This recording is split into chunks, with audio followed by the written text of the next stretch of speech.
नमस्कार, ग्लोबल स्पेशलमा यहाँलाई स्वागत छ। दर्शकबिन, ग्लोबल स्पेशल खोजमूलक समाचार सामग्रीहरूको स्पेशल प्याकेज हो। हामी जनसरोकारका हरेक विषयको गहिरो अध्ययन गर्दै सत्य तथ्यलाई उजागर गर्ने प्रयास गर्दछौँ। सत्य, तथ्य र निष्पक्ष समाचारको प्याकेज दिने हाम्रो प्रयास निरन्तर जारी छ।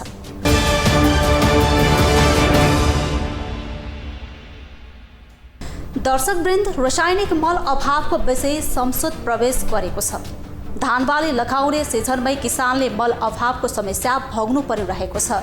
मल अभावका बारेमा यसअघि संसदमा सामान्य छलफल हुने गरेको भए पनि सोमबार भने दिनभर जस्तो मलकै बारेमा छलफल भएको हो। नेकपा एमाले मल अभावका बारेमा जरुरी सार्वजनिक महत्त्वको प्रस्ताव दर्ता गरेपछि मल अभावका बारेमा संसदमा छलफल भएको हो। छलफलका क्रममा सांसदहरूले सरकारको चर्को आलोचना गरेका छन्। सरकारले भने रुस युक्रेन युद्धका कारण मल आयात गर्न समस्या भएको जानकारी संसदलाई गराएको छ।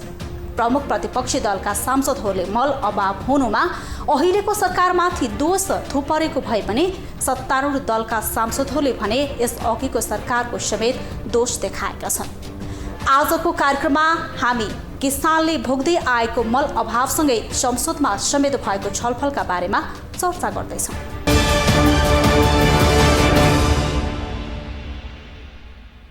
मल अभावको विषयमा संसदमा सोमबार दिनभर छलफल भएको हो। नेकपा एमाले दर्ता गरेको जरुरी सार्वजनिक महत्त्वको प्रस्तावमाथि भएको छलफलका क्रममा एमाले सांसदहरूले सरकारको चर्को आलोचना गरेका छन्। सांसदहरूले नेपालमा मल अभाव हुँदा भारतसँग सीमा जोडिएका जिल्लाका नागरिकले भारतबाट मल ल्याउँदा सुरक्षाकर्मीले दुःख दिएको भन्दै आलोचना गरेका छन्। किसानले आफ्नै प्रयासका लागि मल ल्याउन खोज्दा सुरक्षाकर्मीले दुःख दिने गरेको सांसदहरूको गुनासो छ। त्यसो त मल अभावको समस्या यसपालि मात्रै देखिएको होइन, हरेक वर्ष अहिले जस्तै समस्या दोहोरिँदै आएको छ। तर हरेक सरकार कुनै न कुनै बहाना बनाएर मल ल्याउन नसकेको दोष अरूतिरै देखाउने गरेका छन्। अहिले भने रुस युक्रेन युद्ध बहाना बनेको छ। युद्धका कारण संसारभर कुनै पनि मुलुकमा सहज ढङ्गले रासायनिक मल पाउन नसकेको सरकारको दाबी छ। तर सांसदहरूले भने सरकार असफल भएको टिप्पणी गरेका छन्।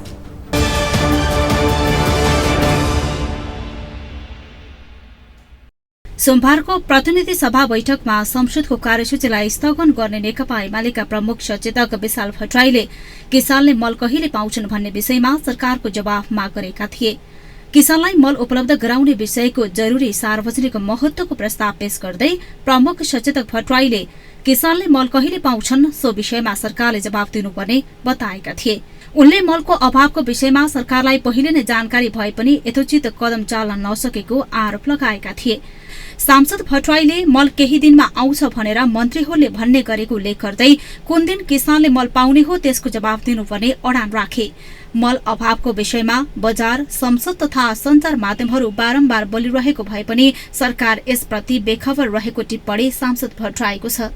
मल कहिले आउँछ, कुन दिन किसानले पाउँछन् र कहाँबाट ल्याउनुहुन्छ, यी सबै एक एक जवाफ आज हामीले यो प्रतिनिधि सभा समक्ष खोजेको कुरा म राख्न चाहन्छु। र नेपाल सरकारले यस बेला चाहिँ यो मलको कुरामा यथोचित कदम चालेन भने, किनभने हामीलाई राम्रोसँग थाहा छ हामी कहाँ मल उत्पादन हुँदैन, हाम्रो आन्तरिक उत्पादन छैन, हामीले अरू देशबाटै आयात गर्नुपर्छ। जब अरूबाट हामीले आयात गर्नुपर्छ र अहिले अन्तर्राष्ट्रिय बजारमा मलको सङ्कटहरू छन् भन्ने कुरा आज थाहा पाएर त हुँदैन होला। हिजो अस्ति नै थाहा थियो होला नि सरकारले, हामीले उठाउन थालेको 1 महिना भइसक्यो। कम्तीमा ल पहिला हामीले भन्नुभन्दा अगाडि थाहा पाउनु भएको थिएन रे, हामीले भनेपछि त थाहा पाउनु भयो होला नि त। थाहा पाइसकेपछि ल्याउन थाल्दा पनि त केही न केही प्रगति त हुन्थ्यो होला नि। त्यसैगरी एमाले नेता सांसद खगराज अधिकारीले मुलुकलाई चाहिने 4 लाख मेट्रिक टन मल कहिले ल्याउने हो भनी सरकारसँग प्रश्न गरेका छन्। मलको हाहाकार भएकाले सार्वजनिक महत्त्वको प्रस्ताव ल्याउनुपर्ने उल्लेख गर्दै सांसद अधिकारीले मुलुकमा 10 लाख मेट्रिक टन धान अभाव रहेको दावी गरे। त्यस्तै विश्वका कतिपय मुलुकले निर्यातमा रोक लगाइसकेका बेला अब नेपालले किन्न समेत पाउने अवस्था नरहेपछि धान चामल किन्न कहाँ जाने भन्दै प्रश्न गरेका छन्। सरकारले समयमै मल खाद दिन सक्दैन भने उत्पादकत्व घट्ने र मुलुक ठूलो खाद्यान्न अभावमा पर्ने देखिने अधिकारीको जिकिर छ। सबभन्दा ठुलो चुनौती अब हामीलाई कस्तो छ भने 4 लाख मेट्रिक टन मल अहिले हामीलाई चाहिएको छ। तर हाम्रो सभामुख महोदय मान्य कृषि मन्त्रीज्यूले भारतसँग केही मेट्रिक टन 1.5 लाख लगभग मेट्रिक टन जस्तो मलको जिटिजु मार्फत पनि गर्न खोज्नुभयो भन्ने सुनियो।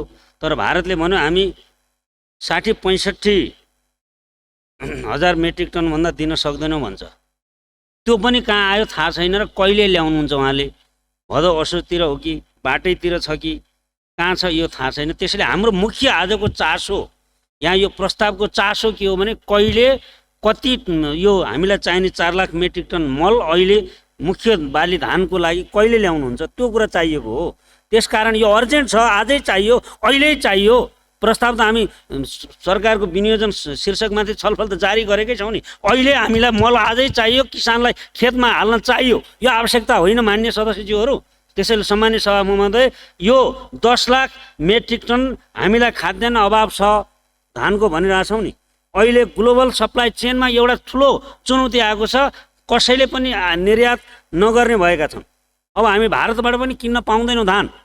त्यतिखेर खाद्य सङ्कट हुँदा अनि अहिले अर्जेन्ट प्रस्ताव ल्यायो भनेर भनिरहने मान्यज्यूहरू कहाँ धान किन्न जानुहुन्छ, कहाँ चामल किन्न जानुहुन्छ सम्मान्य सभामुख महोदय। त्यस कारणले 10 लाख मेट्रिक टन अभाव हुँदैछ हामीलाई। त्यस्तै एमाले नेता एवं सांसद झपड बहादुर रावलले किसान मलको अभावमा छटपटाइरहेका बेला मन्त्री विदेश भ्रमणमा भएको भन्दै कृषि मन्त्री महेन्द्र राई यादवप्रति खेद समेत व्यक्त गरेका थिए।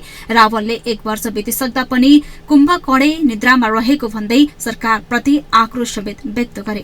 कृषि मन्त्रीज्यू कहाँ हुनुहुन्छ भनेर खोजी गर्यौं र कृषि मन्त्रीज्यू नेपालका किसानको जल्दो बल्दो समस्यासँग उहाँ बेखबर हुनुहुन्छ र उहाँ विदेश सैर गरिरहनु भएको छ भनेर त्यति बेला सुन्यौं। र यो किसान यति बेला मल नपाएर छटपटिरहेका बेला, किसानहरू यति बेला सिंहदरबारको मुख ताकेर बसिरहेका बेला सम्बन्धित विभागीय मन्त्री कानमा तेल हालेर यति बेला किसानका सरकारप्रति बेखबर भएर विदेश सैर गर्ने मान्य विदेश कृषि मन्त्रीप्रति म यो संसदबाट नै किसानको तर्फबाट खेद व्यक्त गर्न चाहन्छु।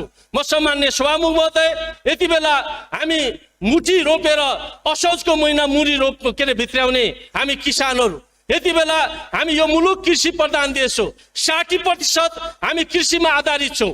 नेपालमा यो सरकार बनेको अहिले 700 भन्दा जो गठबन्धन बनिरहेको छ, जनताको पक्षमा किसानको पक्षमा कुनै पनि काम गर्न सक्दैन। यो कहाँबाट कमिसन आउँछ, कहाँबाट अनि त्यसै भ्रष्टाचार गर्न सकिन्छ, कहाँबाट जनतालाई ठग्न सकिन्छ, यो भन्दा अरू कुराहरू यसको देखिँदैन। तर नेपाली कांग्रेसका सांसद मीन बहादुर विश्वकर्माले समयमै मल नआउनुमा वर्तमान सरकार मात्रै नभएर पूर्ववर्ती सरकार पनि दोषी रहेको बताएका छन्। रासायनिक मल अभाव सम्बन्धी अत्यन्त जरुरी सार्वजनिक महत्वको प्रस्तावमाथिको छलफलमा सहभागी हुँदै उनले मल ल्याउने कृषि सामग्री कम्पनीका माथिल्ला कर्मचारीलाई अख्तियारले कारबाही गरेपछि अहिलेका कर्मचारीले काम गर्न नसकेको भन्दै उनले सरकारको बचाउ गरेका हुन्। विगतमा पटक पटक मलका बारेमा, बिउका बारेमा र सँगसँगै किसानका उपजहरूको मूल्यका बारेमा हामी नियमित छलफल गर्थ्यौँ। मलाई यसो मैले आज पनि हेरेँ, पूर्व कृषि मन्त्री जसले मल नै ल्याउन नसके बापत मन्त्री छोड्नु पर्यो, सायद उहाँ मन्त्रीजीले बोल्नु भए राम्रो हुन्थ्यो जस्तो लाग्यो। र पूर्व प्रधानमन्त्री अहिले प्रमुख प्रतिपक्षी दलको नेता जसले यो मल ल्याउने विषयमा नै विभिन्न अनियमितता समस्याहरूका कारणले मन्त्री फेरिरहनु पर्यो। त्यति मात्रै होइन, त्यसको असर अहिलेसम्म परेछ। र त्यो के भयो भने गत पुसमा टेन्डर गरेको मल आयात गर्ने काम अहिले चाहिँ विगतको अनियमितता र भ्रष्टाचारको मुद्दा अख्तियारले लगाइदिए बापत कृषि सामग्री संस्थानका कर्मचारीहरू निर्णय गर्न नपाउने अवस्थामा पुगे, जसले गर्दा गरेको टेन्डर खारेज भयो। मल चाहिँ भन्सारमा आइसकेपछि पारिपट्टि आएर बसेको बेला अहिले मल नेपाल प्रवेश गर्ने अवस्थामा छैन रहेछ।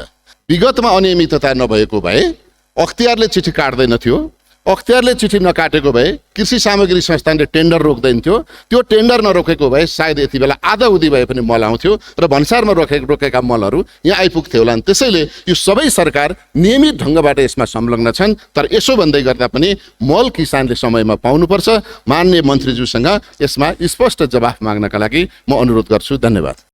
एमाले संसदमा पेश गरेको जरुरी सार्वजनिक महत्वको प्रस्तावमा 48 जना सांसद छलफलमा भाग लिएका थिए। अन्त्यमा सभामुखले भने किसानलाई रासायनिक मल उपलब्ध गराउन सम्भाव्य सबै उपाय अवलम्बन गर्न सरकारलाई निर्देशन दिए। कुल ग्रास उत्पादनमा 25% योगदान दिने कृषि क्षेत्रको समस्या समाधान गर्न प्राथमिकता दिँदै कृषि उत्पादन वृद्धि गर्न आवश्यक रासायनिक मल कृषकलाई सहज रूपमा उपलब्ध गराउन सम्भाव्य सबै उपाय अवलम्बन गर्न संसदको सरकारलाई निर्देशन दिएको हो र प्रस्तावलाई प्रतिनिधि सभाले सर्वसम्मतिले पारित गरेको छ।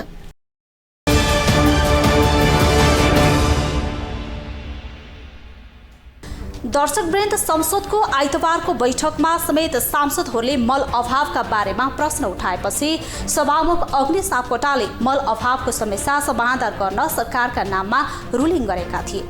अघिल्लो वर्ष पनि रासायनिक मलको चरम अभाव भएको थियो, जुन बेला सरकारले बंगलादेशसँग मल खरिदको योजना बनाएको पनि थियो। तर अन्तिममा बंगलादेशबाट मल ल्याउने योजना अल्पत्र बनेको थियो। अहिले फेरि भारतबाट मल आयात गर्ने बारेमा सरकारले पहल सुरु गरेको बताइरहेको छ। यता नेपाल चीन सीमामा रहेको मल समेत सरकारले ल्याउन चासो नदेखाएको भन्दै आलोचना समेत भइरहेको छ। सांसदहरूले मल ल्याउन नसकेको आलोचना गरिरहेका बेला सरकारले भने मल ल्याउन पहल गरिरहेको जवाफ दिएको छ। कृषि मन्त्री महेन्द्र राय यादवले भारतसँग मल खरिद गर्ने विषयमा छलफल भइरहेको र भारतले समेत मल दिने बाचा गरेको भन्दै अब भारतलाई पत्राचार गर्ने तयारी भइरहेको समेत दिएका छन्। तर मल कहिले आउँछ भनेर सरकारले समेत प्रश्न जवाफ दिन सकेको छैन।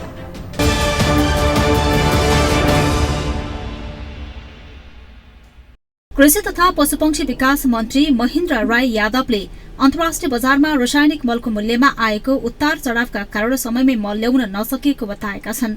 सोमबारको प्रतिनिधि सभा बैठकमा सांसदको कार्यसूचीलाई स्थगन गर्ने किसानलाई मल उपलब्ध गराउने विषयको जरुरी सार्वजनिक महत्वको प्रस्तावमा सांसदहरूले उठाएको प्रश्नको जवाफ दिँदै यस्तो बताएका हुन्। उनले नेपाली किसानलाई मल उपलब्ध गराउने विषय सबै राजनीतिक दलहरू समेतको साझा भएको जिकिर गरेका छन्।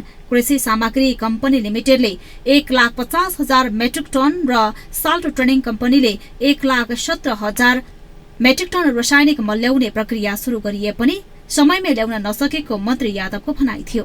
मन्त्री यादवले 2,22,000 मेट्रिक टन मल ल्याउने प्रक्रियामा नै रहे पनि समयमै आपूर्ति हुन नसक्दा बजारमा अभाव भएको स्वीकार गरेका छन्। कृषि तथा पशुपक्षी विकास मन्त्रालय रासायनिक मलको सहज आपूर्तिको लागि निरन्तर प्रयास रहे पनि विश्व बजारमा आएको मलको मूल्यको उतार चढावको कारणले मल आपूर्तिमा असहजता आएको हो।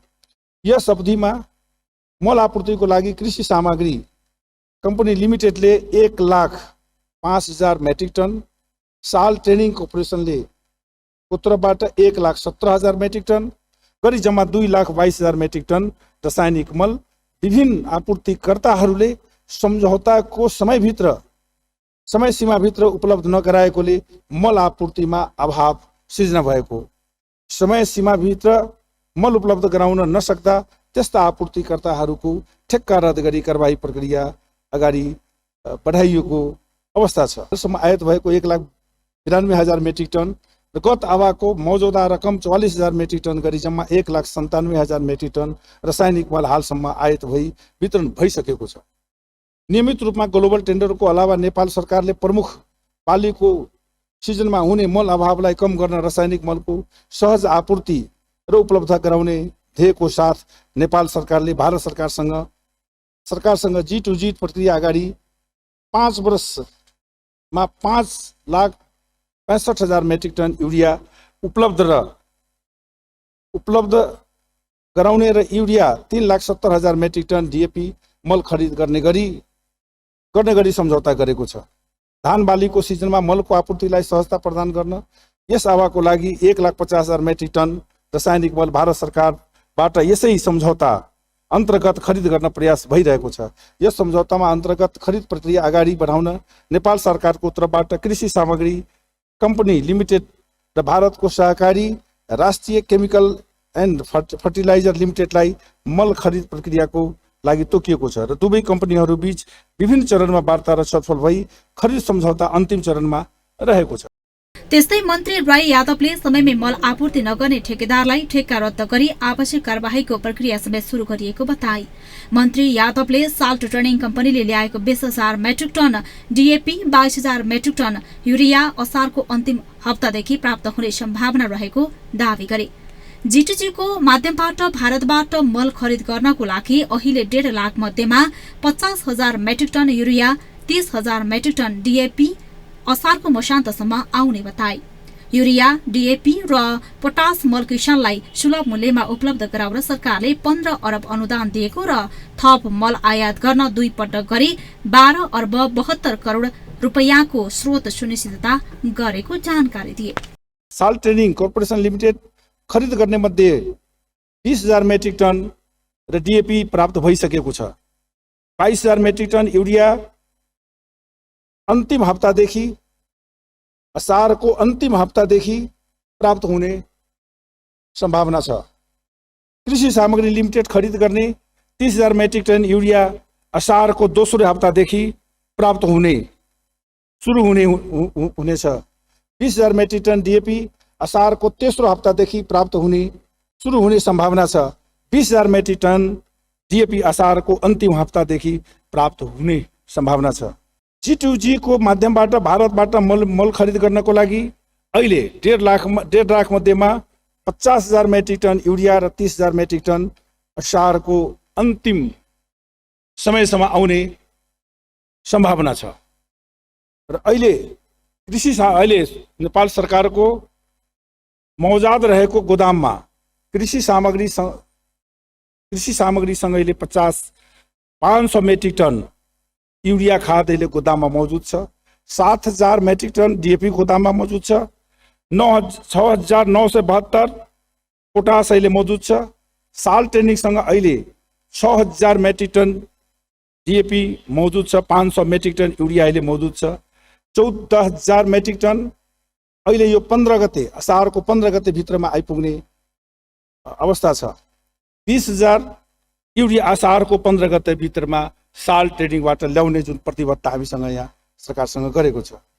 मकैमा मल हाल्नु पर्ने बेला भएको र धानको बिउ राख्ने बेलामा बजारमा मलको हाहाकार हुँदा किसान मर्कामा परेको भन्दै प्रमुख प्रतिपक्षदेखि सत्तारूढ दलले समेत सरकारको आलोचना गर्दै तत्काल मल ल्याउन र किसानलाई उपलब्ध गराउन ध्यान आकर्षण सरकारको गराइरहेका थिए। त्यसो त यसपटक मात्र होइन, पटक पटक यही समयमा मल अभाव हुँदा किसानले मल बिना नै खेती गर्नु परेको छ भने भएको मल पनि चर्को मूल्य तिरेर किन्नु पर्ने बाध्यता छ। तर भर्खर मात्र मलकै खोजीमा भारत भ्रमण सकेर नेपाल फर्किएका मन्त्रीले मल केही दिनमा आइपुग्ने दावीले केही आशा भने पलाएको छ।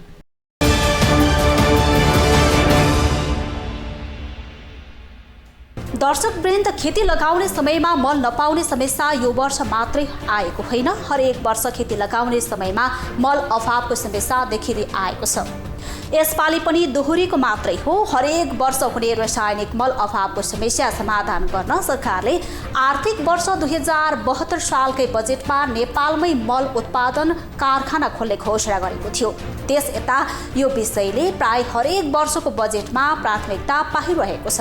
तर विभिन्न समयमा भएका अध्ययनले भने नेपालमा रासायनिक मल कारखाना खोल्न असम्भव रहेको देखाइसकेका छन्। यस्तोमा विदेशबाट समयमै मल आयात गर्नु नै समस्याको समाधान हो। तर समयमा आयातका लागि पहल नगर्ने अनि बाली लगाउने बेलामा आयात गर्न खोज्दा हरेक वर्ष समस्या दोहोरिरहेको छ। समस्या दोहोरिरहेको भए पनि सरकारको चित भने खुलेको छैन। हवस् त, आजलाई ग्लोबल स्पेशल यति नै। भोलि अर्को विषयको सामग्री लिएर आउने रहेछौँ। तपाईँ ग्लोबल टेलिभिजनसँगै रहनुहोला। नमस्ते।